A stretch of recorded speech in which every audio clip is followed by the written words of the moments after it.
My name is Ofelio Borges.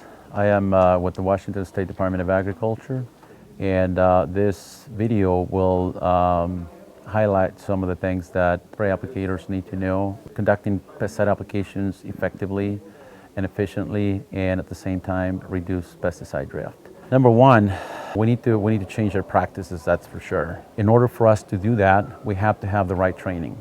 I believe there's a huge need for training so that they can, people that are using the equipment have the knowledge to manipulate the equipment and set the equipment in order to apply their pesticides more effectively and efficiently. So without the training, that's not going to be possible.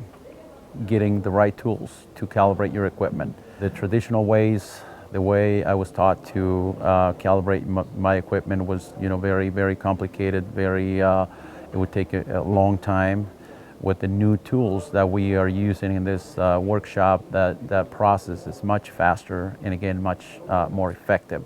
But if we're not familiar with this equipment, if we're not familiar with this new technology, we won't be able to use it, we won't be able to change our practices. To calibrate your sprayer, we have summarized the steps that you can follow to properly calibrate your application equipment.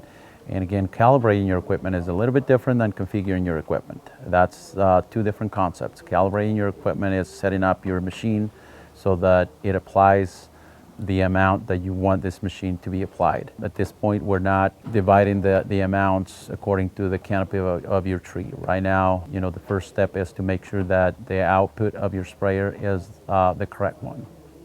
So the first step to calibrate your sprayer is to find the right location. You want to find a place that it's very representative to your farm.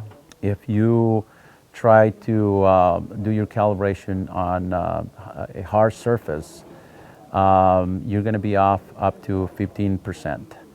So again, find a place that it's very representative to your farm.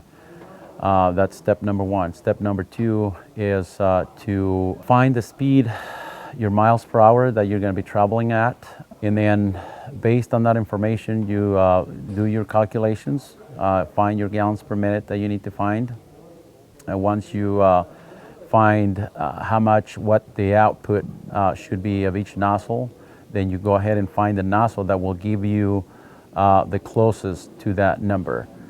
Once you find the right nozzle, obviously you install those nozzles and you go out and measure the output of each nozzle. We have found ways that are much more effective during this training.